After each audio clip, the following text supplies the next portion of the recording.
ఈ వర్తమానం వింటున్న ప్రతి ఒక్కరికి మన ప్రభువును రక్షకుడు అయినటువంటి యేసుక్రీస్తు వారి పరిశుద్ధ నామమున వందనాలు తెలియజేసుకుంటున్నామండి.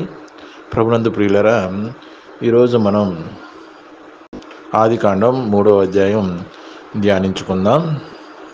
ఈ ఆదికాండం 3వ అధ్యాయంలో మనం నేర్చుకోవాల్సినటువంటి 9 అంశాలు ఉన్నాయి. వాటిని మొదటిగా అవేమిటో చెప్తాను, తర్వాత వాటిని గురించి వివరణ ఇచ్చుకునే ప్రయత్నం చేద్దాం.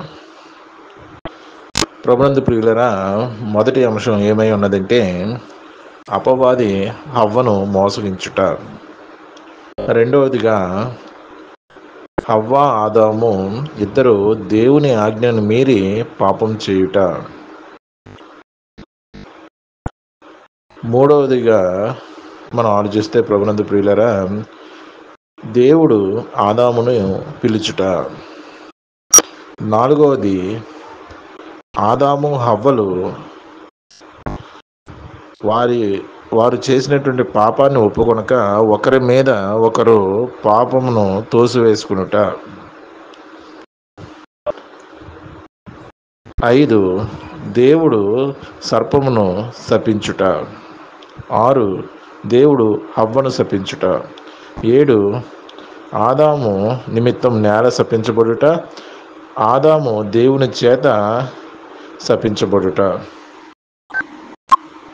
8 ఆదాము తన భార్య అయినటువంటి హవ్వకు హవ్వని పేరు పెట్టుట. 9 దేవుడు ఆదాము హవ్వలకు చర్మపు చొక్కాలు చేయించుట. చివరిగా ఆదాము హవ్వలు ఏదైనా తోట నుండి వెళ్ళగొట్టబడుట. ఈ అంశాలు అనేవి మనం ఈ 3వ అధ్యాయంలో చూస్తాము. ఇప్పుడు వరుసగా ఈ అంశాలని వివరించుకుందాం. ప్రభునందు ప్రియులారా, మొదటిగా అపవాది హవ్వను మోసగించుట. దేవుడు సృష్టించినటువంటి సమస్త జంతువుల్లో సర్పము యుక్తిగలదై ఉన్నది. ఆ సర్పము ఒకరోజు స్త్రీ దగ్గరికి వచ్చి అడిగినటువంటి ప్రశ్న ఏమిటంటే, ఇది నిజమా? ప్రభునందు ప్రియులారా, ఇది నిజమా అనే ఈ ప్రశ్న చాలా బలమైనది. ఎవరికైనా సరే మనం ఒక అనుమానాన్ని రేకెత్తించాలంటే, ఒక విషయం గురించి ఇది నిజమా అని అడిగితే ఆ మనిషిలో అనుమానం అనేది ఖచ్చితంగా చోటు చేసుకుంటుంది. అదే ట్రిక్ని ఇక్కడ హవ్వ దగ్గర సర్పరూపంలో ఉన్నటువంటి అపవాది ప్లే చేసింది. అపవాది హవ్వ దగ్గరికి రావడం ఇది నిజమా అంటూ వచ్చింది. ఏంటి నిజము అని అడిగితే, ఈ తోట చెట్లలో దేని ఫలమునైనను మీరు తినకూడదని దేవుడు చెప్పాడా అని అడిగింది. అందుకు అవ్వ, ఈ తోట చెట్ల ఫలములను మేము తినవచ్చును, అయితే తోట మధ్యనున్న చెట్ల ఫలములను గూర్చి దేవుడు ఏం చెప్పాడంటే, మీరు చావకుండానట్లు వాటిని తినకూడదనియో మరియు వాటిని ముట్టకూడదనియో దేవుడు చెప్పినని సర్పంతో హవ్వ చెప్పింది. అందుకు సర్పం ఇచ్చినటువంటి సమాధానం ఏమిటంటే, మీరు చావనే చావరు, ఏలయనగా మీరు వాటిని తిను దినమున మీ కన్నులు తెరవబడిననియో మీరు మంచి చెడ్డలను ఎరిగిన వారే దేవతల వలె ఉందిరనియో దేవునికి తెలుసునని స్త్రీతో చెప్పింది. ప్రభునందు ప్రియులరా, అంటే దేవుని మాటనే అపవాది అబద్ధంగా హవ్వకు చెప్పింది. దేవుడు మీతో అబద్ధం చెప్పాడు, మీరు ఎటువంటి పరిస్థితుల్లో కూడా పండు తిన్నా సరే చావనే చావరు. పైపిచ్చు మీకు వచ్చేటువంటి లాభం ఏమిటంటే, మీ కన్నులు తెరవబడి మీరు దేవతల వలె ఉంటారు అని చెప్పింది. నిజానికి ఆలోచిస్తే పండు తినిన తర్వాత ఆదాము హవ్వలు చనిపోలేదు, కానీ దేవుని దృష్టిలో వారు ఆత్మీయంగా చనిపోయారు. ప్రభునందు ప్రియులారా, ఎఫెసీ పత్రిక 2వ అధ్యాయం 1వ వచనాన్ని మనం గమనిస్తే, ఇలా రాయబడి ఉంది, మీరు అపరాధముల చేతను పాపముల చేతను మీరు చచ్చిన వారై ఉండగా ఆయన మేము క్రీస్తుతో కూడా బ్రతికించెను. మనిషి దేవునికి విరోధంగా ఎప్పుడైతే పాపం చేస్తాడో, అపరాధం చేస్తాడో, అప్పుడు ఆ మనిషి దేవుని దృష్టిలో చచ్చిన వాడితో సమానం. అందుకే అపోస్తులైన పౌలు ఏమంటున్నాడంటే, మీరు అపరాధముల చేతను పాపముల చేతను మీరు చచ్చిన వారై ఉండగా ఆయన మిమ్మను క్రీస్తుతో కూడా బ్రతికించును అని చెబుతున్నాడు. అంటే ఇక్కడ ఆదాము అవ్వలు చనిపోలేదు, కానీ వారు ఆత్మీయ మరణం అనేది పొందారు. అసలు సర్పరూపంలో ఉన్నటువంటి అపవాది అవ్వ దగ్గరకు ఏ విధంగా రాగలిగింది అని మనం ఆలోచిస్తే, ఇదిగో దేవుడు ఆజ్ఞను ఇచ్చాడు కాబట్టి ఆ ఆజ్ఞను హేతువు చేసుకొని తొలి దంపతులైనటువంటి ఆదాము అవ్వలతో తప్పు చేయించాలని అపవాది వచ్చాడు. అపోస్తలుడైన పౌలు రోమీయులకు రాసినటువంటి పత్రిక 7వ అధ్యాయం 11వ వచనంలో ఈ విధంగా చెబుతున్నాడు, ఏలయనగా పాపము ఆజ్ఞను హేతువు చేసుకొని లేక ఆజ్ఞ ద్వారా నన్ను మోసపుచ్చి దాని చేత నన్ను చంపెను అని అపోస్తలుడైన పౌలు చెబుతున్నాడు. ప్రభునందు ప్రియులారా, వాస్తవానికి ఆలోచిస్తే అపోస్తలుడైన పౌలు చనిపోలేదు, కానీ మరి ఏమంటున్నాడంటే, పాపం ఆజ్ఞను హేతువు చేసుకుని లేక ఆజ్ఞ ద్వారా నన్ను మోసపుచ్చి నన్ను చంపెను అంటున్నాడు. అంటే ఇక్కడ పౌలు చనిపోవడం అంటే దేవుని దృష్టిలో ఆధ్యాత్మికంగా చనిపోయాడని అర్థం. అందుకే ఇందాక చదవబడినటువంటి వచనాన్ని ఒకసారి గమనిస్తే, మీరు అపరాధముల చేతను పాపముల చేతను చచ్చిన వారై ఉండగా అని మనం ఇందాక ధ్యానించాం. అంటే దేవుడు ఎప్పుడైతే ఆజ్ఞ ఇచ్చాడో ఆ ఆజ్ఞను హేతువుగా చేసుకొని వీరి చేత ఏ విధంగా అయినా సరే పాపం చేయించి వీరిని దేవుడికి కాకుండా చెయ్యాలన్నదే సాతాను యొక్క ఉద్దేశమై ఉన్నది. ఆ విధంగా ఆజ్ఞను హేతువు చేసుకొని సర్పము హవ్వ దగ్గరికి వచ్చి హవ్వను మోసం చేసింది. హవ్వను మోసం చేయడానికి ముందు అపవాది అయినటువంటి సాతాను ఆదాముని మోసం చేద్దామని చూశాడు, కానీ అది దానివల్ల కాకపోయింది. ఆదాము మోసగించబడలేదు అని దేవుని వాక్యం సెలవిస్తుంది. ఎవరి చేత మోసగించబడలేదంటే, ఇదిగో అపవాది చేత మోసగించబడలేదు అని సెలవిస్తుంది. ఆ వాక్యాన్ని మనం గమనిస్తే ప్రభునందు ప్రియులారా,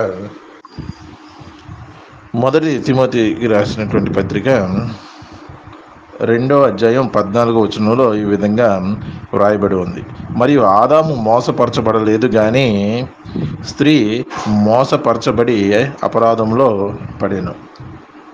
ఈ వచనం బట్టి మనకు అర్థమవుతుంది, ఆదామును ఎవరో మోసం చేయడానికి చూశారు, కానీ ఆదాము మోసపరచబడలేదు. అంటే హవ్వ కన్నా ముందు అపవాది ఆదామును మోసం చేద్దామని చూసింది, కానీ అపవాది యొక్క ట్రిక్కులు ఆదాము దగ్గర పనిచేయలేదు. కాబట్టి హవ్వ దగ్గరకు వచ్చి హవ్వకు మోసకరమైనటువంటి మాటలు చెప్పి హవ్వను మోసపరిచి తద్వారా ఆదామును కూడా పాపంలో పడివేయాలన్నదే సర్పం యొక్క అంటే అపవాది యొక్క యుక్తి అయి ఉన్నదని మనం గమనించాలి. ప్రభునందు ప్రియులరా, రెండవదిగా ఆలోచిస్తే, రెండవ అంశంగా ఆదాము హవ్వలు ఇద్దరు దేవుని ఆజ్ఞ మీరి పాపం చేశారు.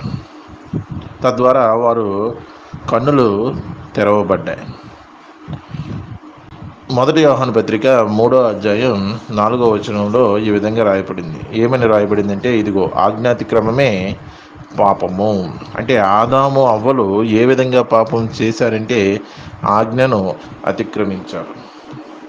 ఏ విధంగా అతిక్రమించారంటే, ఇదిగో హవ్వ అపవాది చెప్పిన తరువాత ఆ పండ్లను చూస్తే హవ్వకు ఏ విధంగా ఆ పండ్లు అనిపించాయంటే చూచుటకు చాలా అందంగాను వివేకమిచ్చు రమ్యమైనటువంటి ఫలములుగాను అవి కనపడ్డాయి. వెంటనే వాటిని తిని కొన్నిటిని ఆదాముకి ఇస్తే ఆదాము కూడా ఆ పళ్ళను తిని దేవుని యొక్క ఆజ్ఞను అతిక్రమించారు. ఆజ్ఞాతిక్రమమే పాపము అని వ్రాయబడి ఉంది. ఆ విధంగా వీరు ఆజ్ఞను అతిక్రమించి పాపము చేసినట్టు మనకు కనపడుతుంది. వీరు పాపం చేసిన తరువాత వీరి యొక్క స్థితి ఏమిటి అంటే వారి యొక్క కన్నులు తెరవబడి వారు ఏమి గ్రహించారంటే తాము దిగంబరులము అని గ్రహించారు. అప్పటి వరకు వారు దిగంబరులుగా ఉన్నప్పటికీ కూడా వారికి అటువంటి ఆలోచనే లేదు. మనం ఆదికాండం 2వ అధ్యాయంలో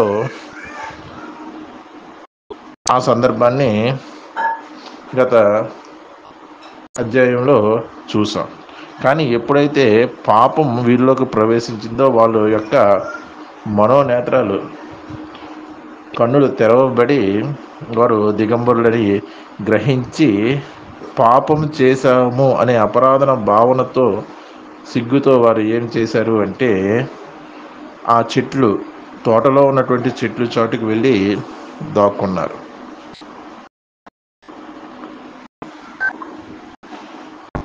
ఆదికాండం 4వ అధ్యాయంలో కయ్యను హేబేలుని చంపిన తర్వాత దేవుడు కయ్యను అడుగుతున్నటువంటి ప్రశ్న ఏమిటని మనం ఒకసారి గమనిస్తే, నీవు సత్క్రియ చేసుకునే ఎడల తల ఎత్తుకొనవా అని దేవుడు హేబేలును చంపినటువంటి కయ్యను అడగడం చూస్తాము. నువ్వు ముఖం ఎందుకు చిన్నబుచ్చుకున్నావు అని అడుగుతాడు. అంటే పాపం చేసినటువంటి ప్రతి మనిషిలో కూడా నేను పాపం చేశానని ఒక గిల్టీ ఫీలింగ్ అనేది ఎప్పటి నుంచి మొదలయ్యింది అంటే, ఇదిగో ఆదాము అవ్వలు తప్పు చేసి వారు దిగంబరులము అని తెలుసుకున్నప్పటి నుంచి కూడా అటువంటి మేము పాపం చేశామనే ఒక గిల్టీ ఫీలింగ్ ప్రతి మనిషిలో కూడా కలగడం మనం గమనిస్తాం. ప్రభునందు ప్రియులారా, ఇక 3వ అంశంగా దేవుడు ఆదామును పిలుచుట. దేవుడు ఆదామును పిలిచినటువంటి స్థితి గమనిస్తే ప్రతి చల్లపూట దేవుడు ఆదాము అవ్వలతో చక్కగా మాట్లాడుతూ ఉన్నాడు. అదేవిధంగా ఆ చల్లపూట కూడా దేవుడు ఆదాము అవ్వల దగ్గరికి వచ్చి ఆదాము కనపడకపోతే, అంటే దేవుడికి కనపడింది అంటూ ఏముండదు, కానీ దేవుడు ఎదుట వారు అపేర్ అవ్వలేదు. దేవుడి సముఖమునకు వారు రాలేదు. ఎందుకు వారు దేవుని సముఖమునకు రాలేకపోయారు అంటే, ఇదిగో వారికి దేవుడికి పాపం అనేది అడ్డొచ్చింది. అందుకే వారు దేవుని సముఖమునకు రాలేకపోయారు. అప్పుడు దేవుడు ఆదాముతో ఒక మాట అన్నాడు. ఆదాము, నువ్వు ఎక్కడా అని అడిగాడు. అప్పుడు ఆదాము చెప్పినటువంటి సమాధానం ఏంటంటే, ఇదిగో నేను దిగంబరునై ఉన్నాను, అందుకే చెట్ల చాటున దాక్కున్నాను అని చెప్పాడు. అప్పుడు దేవుడు వెంటనే, నువ్వు అసలుకి దిగంబరవని నీకు ఎలా తెలుసు? ఎన్నాళ్ళు కూడా నువ్వు దిగంబరవై ఉన్నా కూడా నువ్వు దిగంబరవి అని నువ్వు గ్రహించలేదు, నీకు ఇప్పుడు ఎలా తెలిసింది అని అడిగాడు. నేను తినవద్దన్న పండు నువ్వు తిన్నావా అని దేవుడు ఆదామును అడిగినట్టు ఇక్కడ మనం చూస్తున్నాం. ప్రభునందు ప్రియులారా, ఈ సందర్భంలో మనం గమనించవలసింది ఏమిటంటే, పాపం చేసిన ప్రతి ఒక్కరూ కూడా దేవుని సముఖమున నిలవలేరు. దేవుని సముఖమున నిలవాలి అంటే మనలో ఖచ్చితంగా పరిశుద్ధత అనేది అవసరం. ఎందుకంటే మన దేవుడు పరిశుద్ధుడు కాబట్టి మనల్ని కూడా అదే విధంగా ఆయన కోరుకోవడం మనం గమనించవలసినటువంటి విషయం. అందుకే దివ్య జ్ఞాన గ్రంథమైనటువంటి బైబిల్ సెలవిస్తుంది, దేవుని ఆత్మ చేత ఎంతమంది అయితే నడిపించబడతారో వారు దేవుని కుమారులు అనబడుదురు అని దైవ గ్రంథం సెలవిస్తుంది. కానీ ఇక్కడ ఆదాము అవ్వలను నడిపించింది ఏమిటి అంటే, అపవాది యొక్క యుక్తి ఆదాములు అవ్వల్ని పాపం వైపు నడిపించినట్టు మనం గమనించాలని మనవి చేసుకుంటున్నాను. ప్రభునందు ప్రియులారా, ఇంకా మనం ఆలోచిస్తే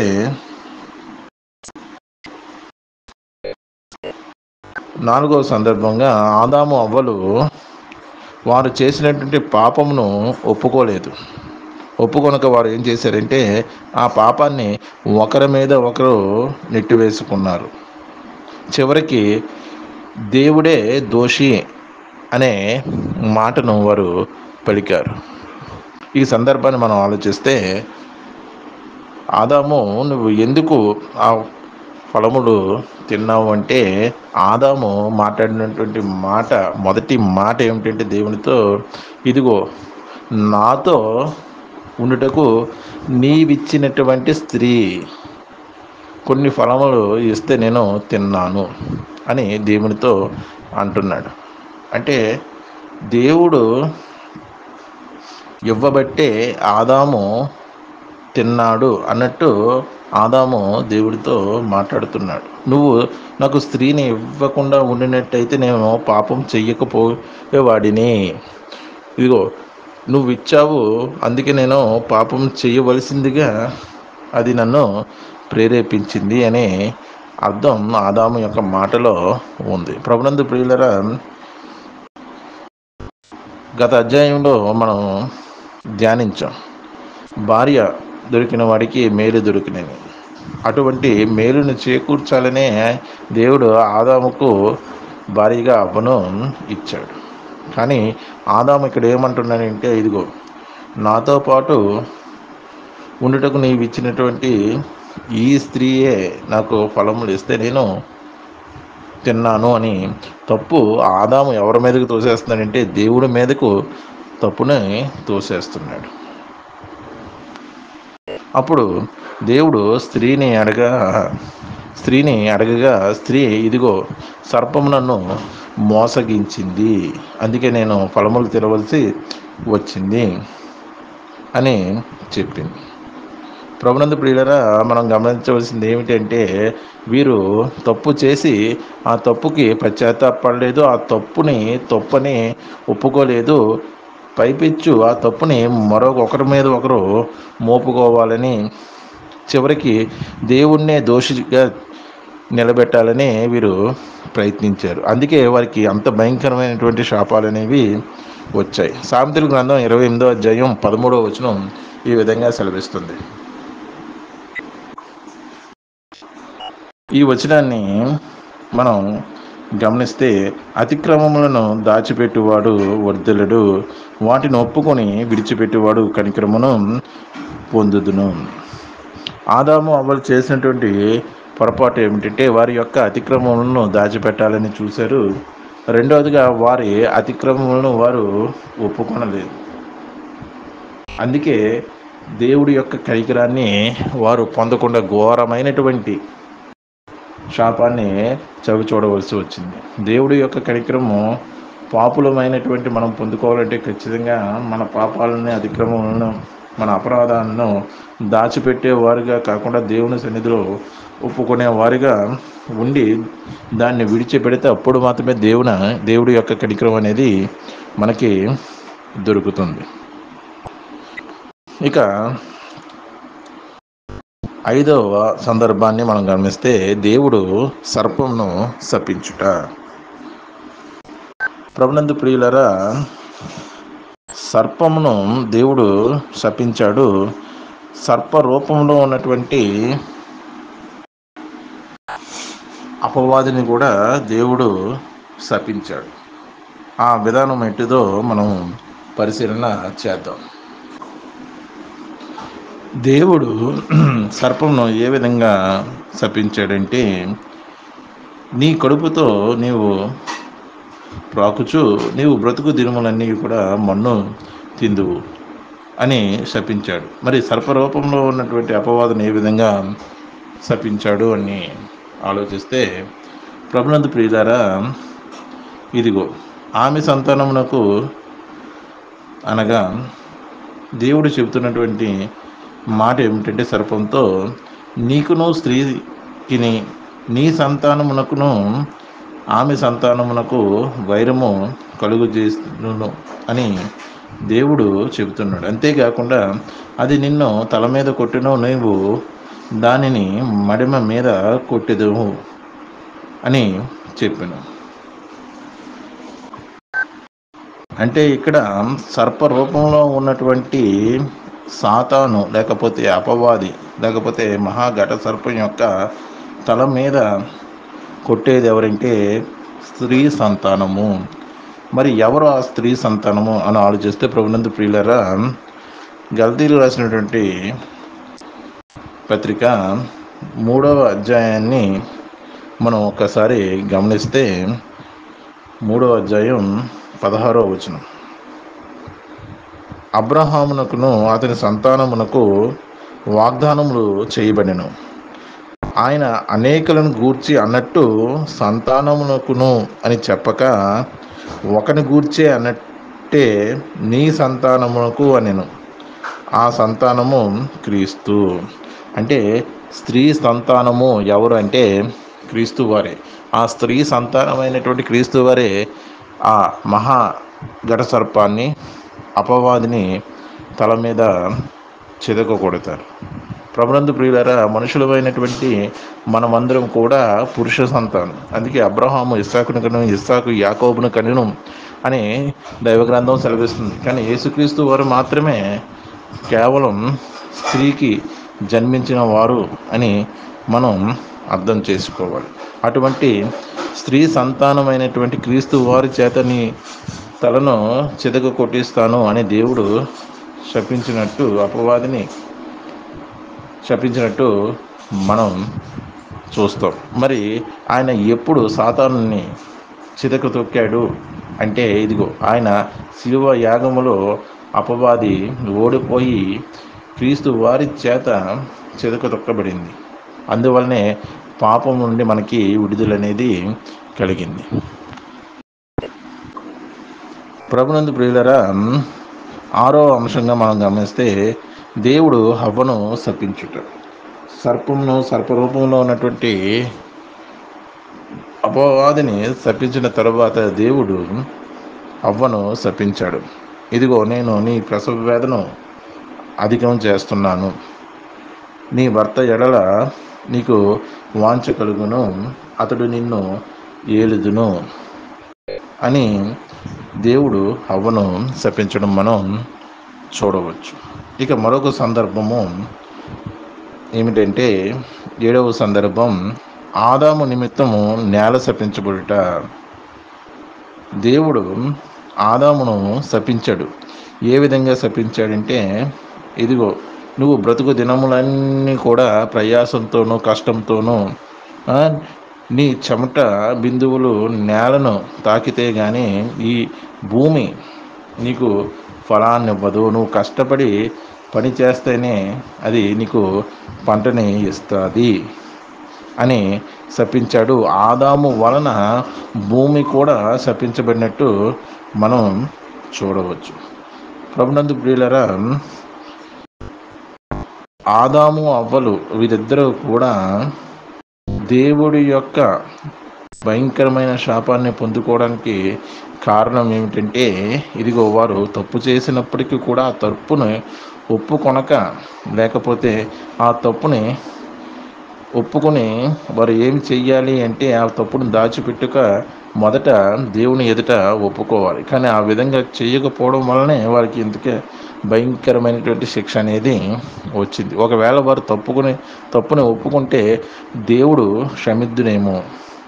ఆ తర్వాత విషయం మరి మరొక విధంగా ఉండవచ్చు. ఎందుకంటే పాపి పశ్చాత్తపడి క్షమాపణ అడిగితే మా దేవుడు ఎటువంటి దేవుడై ఉన్నాడంటే క్షమించేటువంటి దేవుడై ఉన్నాడు. కానీ ఇక్కడ ఆదాము అవ్వల్లో పశ్చాత్తాపం అనేది లేదు. తప్పుని, పాపాన్ని దాచిపెట్టేటువంటి స్వభావం వారిలోకి వచ్చేసింది. అంతేకాకుండా ఆ చేసిన పాపాన్ని ఒకరి మీదకి ఒకరు నెట్టివేసుకునేటువంటి పరిస్థితి, చివరికి దేవుని మీదే నెట్టివేసేటువంటి పరిస్థితి వారిలో వచ్చింది. కాబట్టి దేవుడు అంత ఘోరంగా వారిని శపించవలసి వచ్చింది. ఇక మరో సందర్భాన్ని మనం చూస్తే, ఆదాము తన భార్యకు పేరు పెట్టాడు. ఆదికాండం 2వ అధ్యాయంలో సమస్త భూజంతువులకు పేరు పెట్టినటువంటి ఆదాము ఇప్పుడు దేవుడు ఆజ్ఞను అతిక్రమించి పాపం చేసిన తర్వాత దేవునికి విరోధిగా మారినటువంటి ఈ ఆదాము తన భార్యకు పేరు పెట్టాడు. ఆ పేరు ఏమిటంటే హవ్వ. ఈమె సమస్త జనులందరికీ కూడా, జీవం గల ప్రతి వానికి కూడా తల్లి అని దైవ గ్రంథం సెలవిస్తుంది. ప్రభునందు ప్రియులారా, జీవం గల ప్రతి ఒక్కనికి అవ్వ తల్లి. అంటే ఇక్కడి నుంచి దేవుని ప్రణాళిక ఏమై ఉన్నది అంటే, ఇదిగో ఆదాము అవ్వల యొక్క కలయిక ద్వారా ఇక సంతానము అనేది రావాలి అనేది దేవుని యొక్క సంకల్పం అయి ఉన్నది. ఎందుకంటే మొదటి మానవుడైనటువంటి ఆదాము దేవుని చేత నేల మంటి నుండి నిర్మించబడి దేవుడి యొక్క జీవవాయువును ఆదాము ముక్కులో దేవుడు అంటే ఆ నాసికారంధ్రములో ఊదగా నరుడు జీవాత్మ అయినని మనం తెలుసుకున్నాం. ఆ విధంగా ఆదాము నిర్మించబడితే ఆదాము యొక్క ప్రక్కటెముకల్లో నుండి తీయబడి హవ్వ నిర్మించబడింది. అంటే ఆదాము యొక్క ప్రక్కటెముకను తీసుకొని ఆ ఎముకను స్త్రీగా మలిచినట్టు మనం చూస్తాం. కానీ దేవుడు ఏం చెప్తున్నాడంటే హవ్వ విషయంలో, ఇదిగో జీవం గల ప్రతి వానికి ఇప్పటి నుండి ఈమె తల్లి అని చెప్తున్నాడు. అందుకే ఆదాము తన భార్యకు ఏమని పేరు పెట్టాడంటే హవ్వ అని పేరు పెట్టాడు. ప్రభునందు ప్రియులారా, మరొక అంశాన్ని మనం గమనిస్తే, దేవుడు ఆదాము అవ్వలకు చర్మపు చొక్కాయలను చేయించాడు. దేవుడు ఎందుకు చర్మపు చొక్కాయలను ఆదాము అవ్వలకి చేయించాడంటే, వీరు పాపము చేసి అంజూరపు ఆకులు చుట్టుకొని చెట్లు చాటున వీరు నిల్చున్నట్టు, దేవుని స్వరానికి భయపడినట్టు మనం చూస్తాం. కాబట్టి ఆ అంజూరపు ఆకులు అనేవి చాలా స్వల్పమైనవి, అల్పమైనవి. ప్రభునందు ప్రియులారా, మానవుని యొక్క ఆలోచన కూడా ఈ విధంగానే స్వల్పమైనది, అల్పమైనది. మన ఆలోచనలన్నీ కూడా మన జీవితానికి నష్టాన్ని చేకూర్చే విధంగానే ఉంటాయి, కానీ ఏది కూడా లాభాన్ని చేకూర్చే విధంగా ఉండదు. చూడండి, గమనించండి. వారు దిగంబరులమని తెలుసుకోగానే అత్యంత స్వల్పమైనటువంటి, అత్యంత అల్పమైనటువంటి అంజూరపు ఆకులను వారు ధరించినట్టు మనం చూస్తాం. కానీ దేవుడు మాత్రము శాశ్వతమైనటువంటి చర్మపు చొక్కాయలను చేయించాడు. అందుకే దేవుడు యెషయా గ్రంథం 55వ అధ్యాయంలో ఈ విధంగా 55వ అధ్యాయం 8వ వచనంలో ఈ విధంగా చెప్తున్నాడు, నా తలంపులు మీ తలంపులు వంటివి కావు, నా ఆలోచనలు మీ ఆలోచనలు వంటివి కావు. ఇదిగో నా ఆలోచనలు ఎప్పుడూ కూడా ఉన్నతమైనవి అని చెప్తున్నాడు. ఉన్నతమైనటువంటి ఆలోచన కలిగినటువంటి దేవుడు, ఇదిగో వీరు సిగ్గును దాచడానికి శాశ్వతమైనటువంటి పరిష్కారం చూపించాడు. చర్మపు చొక్కాయిలను వారి వరకు చేయించాడు. కానీ చాలామంది అభిప్రాయపడుతున్నారు ఏమిటంటే, ఇదిగో చర్మపు చొక్కాయిలను చేయించాలంటే ఒక జంతువుని చంపవలసి ఉన్నది. ఆ విధంగానే ఆదాము అవ్వల యొక్క పాపం గురించి దేవుడే బలిని సిద్ధపరిచాడు. ఇక్కడ ఆదాము అవ్వల యొక్క పాపము గురించి ఒక జంతువు, 2 జంతువులు బలి అయిపోయాయి. అందుకే వారి యొక్క పాపము ప్రక్షాళన అయిందని చాలామంది అభిప్రాయపడుతున్నారు. ప్రభునందు ప్రియులారా, ఏదేమైనప్పటికీ కూడా చర్మపు చొక్కాయలను దేవుడు వీరికి చేయించి ఇచ్చాడు. తద్వారా వీరిని ఏదైనా వనంలో నుంచి బయటకు గెంటివేసి, వారు ఒకవేళ జీవ వృక్షము ఫలము కూడా తిని వారు అమరులుగా ఎక్కడ నిలిచిపోతారేమో అని దేవుడు ఏం చేశాడంటే, ఆ ఏదైనా తోటకు ప్రొటెక్షన్గా ఖడ్గ జ్వాలను నిలవబెట్టాడు. ఈ విధంగా ఆదాము అవ్వలు తమ సొంత గృహమైనటువంటి ఏదైనా తోట నుండి నిష్క్రమించవలసినటువంటి పరిస్థితి వచ్చింది. దీనికి కారణం ఏంటంటే, వారు చేసుకున్నటువంటి పాపం చేసినప్పటికీ కూడా ఆ పాపాన్ని దాచిపెట్టేటువంటి మనస్సు బట్టి, ఆ పాపాన్ని ఒప్పుకోలేనటువంటి మనస్సు బట్టి, ఆ పాపాన్ని వేరొకరి మీద నెట్టివేసేటువంటి మనస్సు బట్టి వీరు ఏదైనా తోటలో నుండి, అంటే దేవుడి యొక్క సముఖము నుండి వీరు గెంటివేయబడ్డారో ఇదే వారి యొక్క ఆధ్యాత్మిక మరణం. ఇదే 3వ అధ్యాయంలో మనం నేర్చుకోవాల్సినటువంటి అంశమై ఉంది. అందరికీ వందనాలు.